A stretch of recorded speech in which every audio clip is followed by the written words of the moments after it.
Prepare yourself. Hey guys, it's your fellow Ragnar enthusiast Royal Blue. In this video, I'll be taking a deep dive into the trailer by breaking down and speculating every little detail that others may have missed, as well as giving my own theories on what all of this craziness might mean for the future of the series. Alright, let's get into it. The trailer starts by showing us a map of the continent of Elyos, 4 kingdoms in a ring shape surrounding a holy land in the center. Each kingdom seems to be located in some sort of a different climate. On the outside of this map, we see several different lords from across other Fire Emblem titles. First, we see Marth holding the falchion and representing his games and their remakes. Celica is next, holding her beloved Zofia blade, representing Gaiden and its remake. Next is Sigurd with a lance rather than his Tyrfing blade, which is pretty interesting, representing genealogy of the Holy War. After that, we see Leif with his Lightbrand blade, representing Thracia 776. Roy with his Binding blade, representing the Binding blade. Lyn with her Manikadi blade, representing the Blazing blade. And then Erica with her Sieglind blade, representing the Sacred Stones. Now next, we see Ike, representing Path of Radiance. Interestingly, Ike is depicted in his Brave outfit from Fire Emblem Heroes, wielding Irvin, which is his father's axe. This Brave outfit is also based on his father Grail. I do hope he's not limited to just this outfit and weapon in game. While Ike can wield axes in his games, I really want to see Ragnar and Ike's original outfit in modern updated graphics. It would be a shame and a waste not to see him in his original outfit, but we'll see. After that, we see Micaiah, who's shown wielding fire magic and not the light tome Thani that she's known for, representing Radiant Dawn. Lucina is the next lord to also be shown in an outfit other than her original design. Not sporting falchion, she's in her legendary outfit, also from Fire Emblem Heroes, wielding her legendary bow, representing Fire Emblem Awakening. After Lucina, we see female Corrin. She's shown with her Dragonstone rather than the Yato blade, representing Fire Emblem Fates. And lastly, we see male Byleth. He's shown with the Sword of the Creator, representing 3 houses. Nothing too interesting there. I would be very surprised if these are the only lords that show up in this game. It is very likely that characters such as Alm, Seliph, Hector, Eliwood, Ephraim, Cramme, Robin, and the 3 houses leaders don't show up. It's even possible that the royal siblings from Fates make an appearance as well.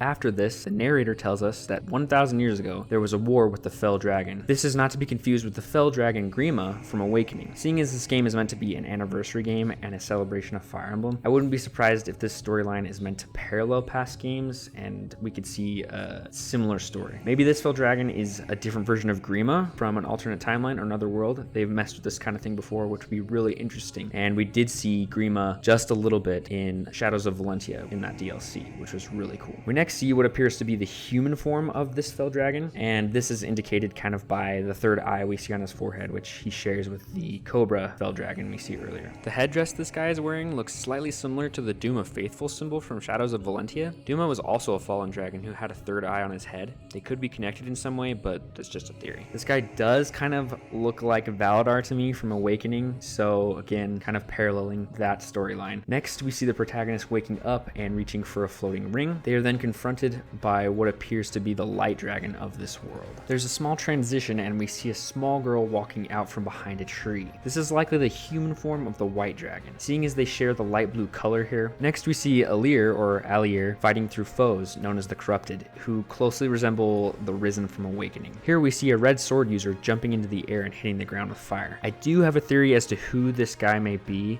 but I'll get to that later. We then see a dancer or staff user girl, followed by a character we come to know as Alfred wielding a lance. Finally, we see a floating mage girl using fire magic. I do believe all 4 of these characters may represent each of the 4 kingdoms in some way, seeing as they're all featured on the cover art here. Marth is then summoned looking like a Super Saiyan Blue. This is so cool. I just think he looks awesome. I really hope we get to see some awesome intro animations for other lords like this in the game as well, like Ike. We then see 2 characters talking to Alear, who are likely twins or siblings. There is some extended footage of this scene in particular that has been released on the Japanese Fire Emblem Twitter account, but it doesn't really include anything too interesting, but you can go check it out for yourself. Alright, so in this first gameplay frame here, we're seeing a lot. First, we see that Alear's class is Dragon Child, and their type is Dragon. His sword is called Liberation, and it looks like he has an iron sword in his inventory along with a Vulnerary. For now, it looks like Alear only has a move of 4, which is a much shorter move distance than other FE titles. This could mean this game has overall smaller maps, or maybe this is just what we're seeing for now. Not sure. All characters seem to have 3 skill slots. This is probably because the Emblem heroes grant their own skills to the wearer as well. We see 9 ally units here, 3 of which have Emblem Rings equipped that seem to be Sigurd, Marth, and Celica. We can also see the return of the weapon triangle. A unique brawler slash cleric class can also be seen here. Possibly some sort of warmonk class, I'm not sure. Visiting houses and villages return, which is pretty awesome, and I think this is something we lacked in 3 houses, and I liked it in older games. The corrupted unit is a lance fighter class with the type of backup. Not really sure what backup could mean yet, but that is pretty interesting. There are some amazing looking ready up animations before the combat animation starts. I really like how they look here. It's very smooth. One of my favorite new additions to this game is the battle forecast we see here, displaying who will attack first and in what order. This shows clearly that Alear is going to attack first and do 10 damage, while then the corrupted will retaliate with 6 damage, and then Alear will attack again with 10 damage. It's nice to see this, as in other games, sometimes you're unsure of the order of things, especially if there were double hits and stuff like that. Just up to the right, there is a blue circle sparkle area. I'm thinking this is similar to the event tiles in Awakening and Fates. Event tiles usually granted a variety of bonuses like experience, items, and support points, among other little things. This could also be a heal tile or some other type of bonus tile. This could also be a way to replenish the power of Emblem Rings if needed. Vander is then shown to be a paladin class with the type of cavalry, which isn't too surprising. An archer unit named Eddie is then shown to snipe a Pegasus Knight from the top of a fort. I'm wondering if forts grant extra range to archers on top of the regular defensive bonuses that forts have always given in the past, like 10% healing and things like that. Framme or Framme, I'm not sure how to pronounce this name, who I believe is the twin girl from earlier, is shown wielding some sort of scroll called Iron Body Art. This is likely either a combat art for brawling or the name of an actual weapon. It's also important to note here that the enemies being fought now include non-corrupted units. This is an Elysian soldier dressed in green. It's possible these units are from one of the first kingdoms you enter while trying to gather other emblem rings. I'm assuming that most of the kingdoms may not be allied or friendly with each other at this time, so the main goal is likely to gather rings from different continents, and you need to basically unite everybody, which seems pretty typical for Fire Emblem. An armor knight-like unit is then shown named Louis or Luis. We've likely seen him earlier during the windmill level towards the right side of the screen. Another ally named Chloe is shown next. Her design is probably one of my favorites so far that I really like. The enemy thief that she's fighting is shown to wield a hammer that is droppable, which is indicated by the word being highlighted in green. Next up is the ring menu, which is pretty interesting. Marth and Sigurd's rings seem to be the only ones available for now. The rings seem to boost stats slightly when equipped. Marth's skills are shown here with a rapier equipped, although it may be a placeholder for falchion. There is a bond level shown between Alear and Marth. I wonder if this is support level or a special bond for each ring. A stat called build is also shown above another stat called SP. Not sure what either stat means, but build could be comparable to past games' constitution stat, which affected if a unit could rescue or carry another unit. SP is likely skill points used for combat arts or some other sort of special skill that could relate to the Emblem Ring hero pair-ups. Chloe and Louis are now shown with the other units on the windmill map. Marth is still shown to have the rapier equipped in the inventory, but when we zoom into the battle animation, he's clearly wielding the falchion. I wonder if this is a placeholder, or will all Emblem Ring heroes visually have their main weapon from their games, but have the inventory show a different weapon. The break effect is shown next. I have a few theories on what this could mean, but I will get to that later. Alfred is then equipping Sigurd's ring. Sigurd looks awesome. We can see Alfred is a noble class with the type of cavalry. It looks as though Sigurd has the skill Canter. We can probably assume this is similar to the Canto skill from past games. Canto allowed mounted units and flying units, or other units, to use the rest of their movement that is left over after making an attack. I'm not sure what these other skills could be. More event tiles are shown in less than random positions, 2 on the right, 2 on the left. We now see more new units, including a sword-wielding unit with Roy's emblem ring equipped. This guy is likely the red-haired sword user from before. Another mage we come to know as the girl Citrine, a new archer, and Framme's brother Cramme wielding Micaiah's ring. It's possible that Citrine and this new archer or this new cavalry unit could be the red-haired sword user's retainers. Sigurd is shown to be equipped with the rider's bane again and a new lance-looking weapon. Although both weapons are shown to be lances in his inventory again, the map view shows Sigurd holding a sword, and at a closer look when they enter the combat animation, he is shown to be wielding Tyrfing. I'm still unsure if heroes will always be depicted with their main weapon from their games, regardless of what is actually equipped in their inventory. A ballista-looking icon is shown depicting a cannon on this map. Breakable walls also seem to appear towards the bottom of the screen. We can see that the objective of this map is to defend this castle. In this shot here, we can see the red banners that match the Northwest Kingdom I believe the red sword user is from. This map might be the first map playable after recruiting any units from this kingdom, possibly helping to protect them from the Elysian invasion. We then see what looks to be the main hub, similar to Garreg Mach in Three Houses. Marth looks looks to be approachable, which is awesome. Fishing, armory, blacksmith, and an item shop and a clothing icon are shown on the map. Somniel may be the name of this place, as indicated by the Somniel map at the top right of the screen here. It looks like there are night and day cycles, which is interesting. A farm area is shown with some sort of ram, a bird, a cat, and a dog visible. It seems Alear and other characters have different, less decked out outfits on in this hub area. For instance, Alear's cape is much shorter and there's a different bottom design. A character named Citrine is then shown being customized with different outfits. It's also important to note here that Citrine is Prince Alchrist's retainer. I believe the red-haired sword user could be Prince Alchrist. It looks as though outfits and facial wear at least can be customized here. Hopefully we can have our characters wear these outfits in battle and or in Somniel. It would also be so awesome if we were able to customize the Emblem Ring Lord's outfits as well in battle and out. This gives me hope for Ike, and hopefully he won't have to wear Grail's outfit and he can also gain access to his original outfit as well. Same goes for Lucina. Vander mentions that it will liven up as they gather allies, but it will liven up as we gain allies, further suggesting that Alear may need to recruit the surrounding kingdoms and their emblem rings to fight the corrupted and other enemies. Marth and Alear are then shown engaging. This seems to merge them. Alear's weapon is now shown to be Mercurius, which looks similar to past Mercurius designs, but not exactly the same. They usually never are. For those who don't know, Mercurius is one of the 3 regalia weapons that we've seen throughout lots of past FE games. The other regalia are the bow, Parthia, the lance, Gradavis, and another weapon on the same level as these 3 is the axe, Alear. Alear now has a white outfit with glowing, floating wings. Alfred is shown in his merged form with Sigurd as well. However, they are not utilizing a new special weapon, but only the Rider's Bane. I wonder why they aren't using something such as Gradavis to align with Mercurius. Alfred and Sigurd seem to be using the Override ability here, which looks to cut through 2 units and deal damage to both, while also defeating both. This seems pretty powerful. Their combined form also seems to sport the same type of glowing wings as Alear. We are then shown Celine and Celica on the same map we saw Sigurd and Alfred earlier, pairing up and teleporting to a distant space. This is kind of crazy, and I wonder if we'll see more of this later. Celine seems to be the class of noble, like Alfred, but with a type of mystical rather than cavalry. We can also see that Celine and Celica's bond level is 10. I'm wondering if special abilities are unlocked when certain units reach a certain bond level.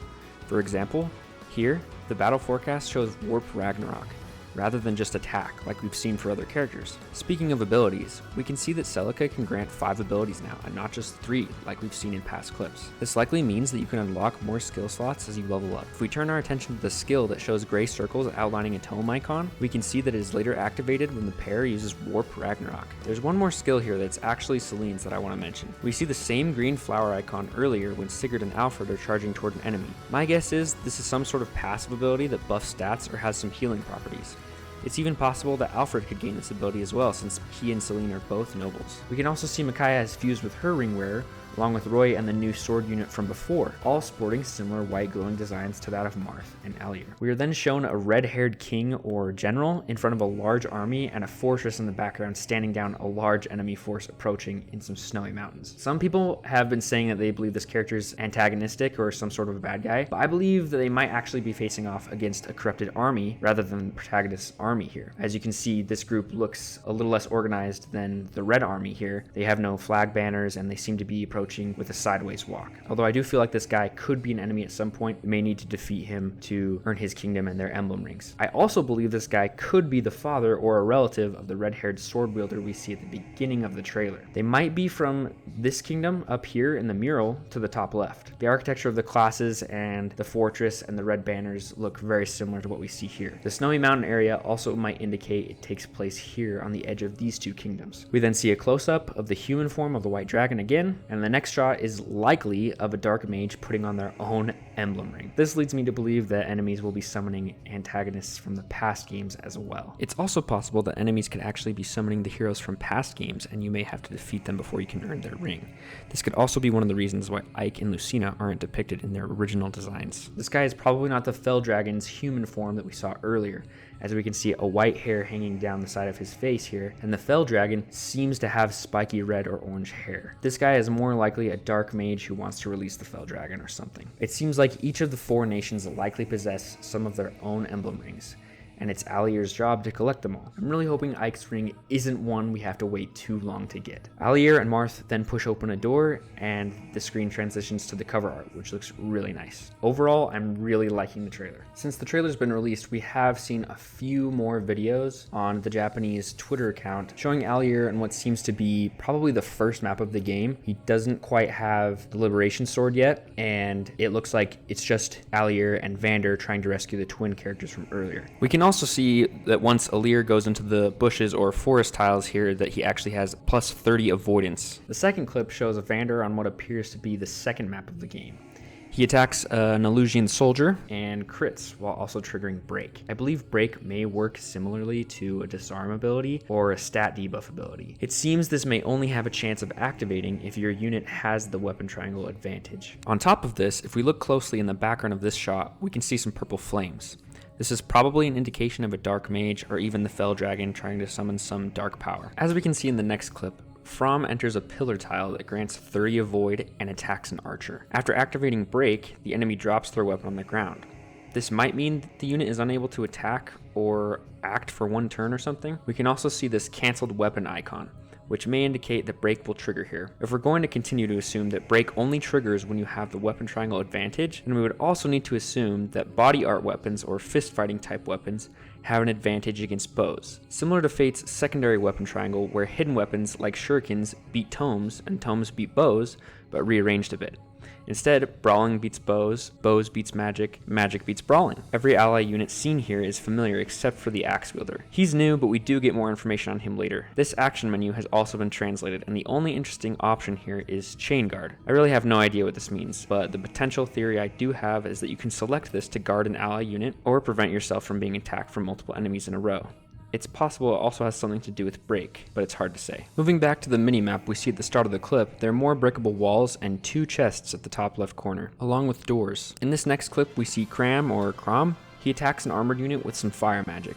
A few things I want to note here. It looks like along with the fire tome that he's using, Cramme is also carrying a wind tome. This location is also the same one we saw Framme in a bit earlier. It seems to be some sort of temple or castle. The banners hanging in the background are green, however, which might indicate this is Elysian territory to match the green on the Elysian units. I really don't know where the Elysian units come from. They may actually be from the black and red area here on the map, unless one of these neighboring kingdoms is Elysia or something. This next clip doesn't show much. We do get to see that green flower ability icon again in the top left, which might further suggest it's a passive ability coming from Celine. Other than that, we just get to see a really smooth attack animation featuring Marth.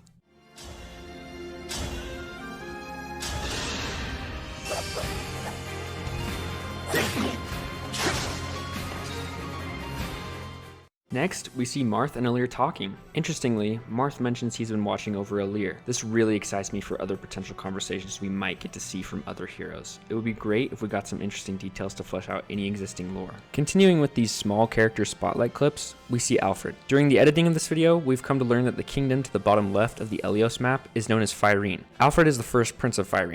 We've also been able to see the Fire symbol. We may have seen this symbol before in the Cramme clip on these banners in the back here, seeing as they share a similar looking flower or star symbol in the center, although they aren't identical. This could mean this is a castle or temple within Fire territory. We also know that all the maps we've seen with windmills and grassy plains are likely in the country of Fire. These maps are probably the first few locations you'll go to in-game. Moving on, the beginning of this clip shows the same ally units we've seen before. To the top left, we see several villagers who look like they need to be rescued. Fortunately, a couple of them are healers, and one even seems to be the same brawler class as Framme. Let's hope that means the villagers can survive a bit and do some damage to enemies, instead of just standing there and taking hits until they die. The blue color they're wearing might also confirm that Chloe is one of Celine's retainers, since she shares a similar blue in her design. At the top right, we see a mage with a droppable item. We can also see that Alfred currently has a lance, a javelin, a vulnerary, and a poleaxe in his inventory. The next clip shows Alfred talking to Alear and his 2 presumed retainers. The girl on the left here is likely Eddie, the archer that we've seen before, and the guy on the right is probably the unnamed axe wielder from earlier shots. Something I want to point out about potential retainers is that they all seem to share the same eye color of the royalty that they protect. Alfred shares light green eyes with his retainers, and maybe eye color is indicative of the country each character comes from, since Celine also has green eyes. Green for Fire and possibly red for the kingdom to the north of Fire.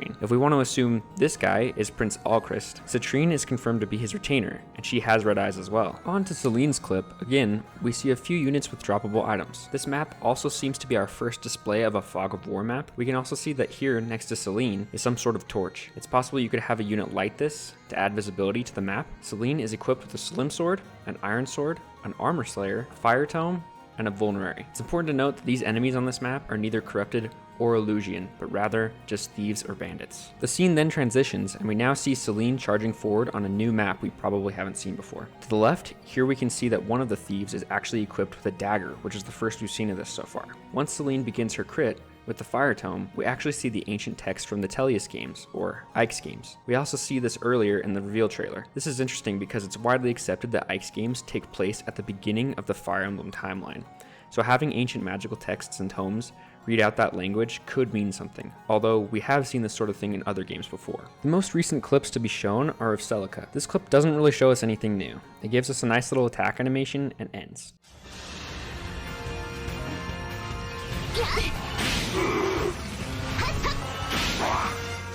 For a brief second, we do see that there are speech bubbles on Louis and Chloe, which might further suggest that they are Celine's retainers, and that they can have a special interaction with each other if talked to. And finally, there is a small conversation between Alear and Celica, where Celica says she will do her best to help restore peace to Elyos as soon as possible.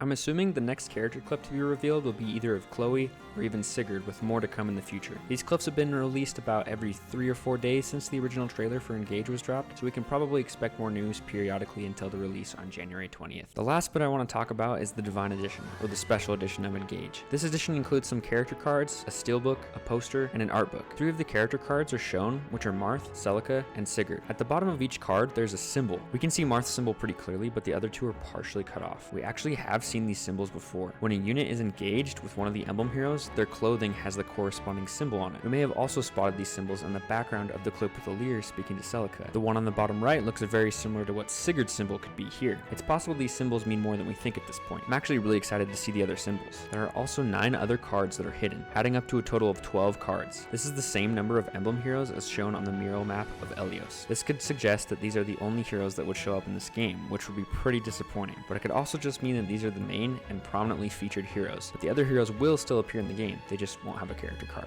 Moving over to the poster, we get a decent look at a lot of the characters we do and don't know. Male and female Alear, Celine, Alfred, Vander, the mage girl from the reveal trailer, Framme, Cramme, the dancer girl who is likely from this desert region, an almost clawed looking guy who is probably also from the desert region, the presumed divine dragon, a pink haired girl we haven't seen before, this character that may be the archer here, the red haired sword user, or Alchrist, and this girl up here. It's possible she's important for how prominent she shows up on this poster. Several other characters aren't featured here, like Chloe and Louis. None of the emblem heroes are featured either, not even Marth. I would assume all characters shown here are more important and possibly key to the story, but then again, this could just be an artistic choice or something. We'll see. Lastly, we were also able to see what Anna's design looks like in this game. Well, it looks like that's it for now, but hopefully we get more footage and news about this game soon. I'm really happy the release date is so close. I'm definitely itching to play another Fire Emblem game. I do have some opinions on several things I covered today, but I might put those into another video. Thanks so much for watching. Let me know in the comments if you spotted something interesting that I missed, or if you have any interesting theories about the details covered in this video. Hit the like button and subscribe if you fight for your friends and all that stuff. I'll see you guys in the next one.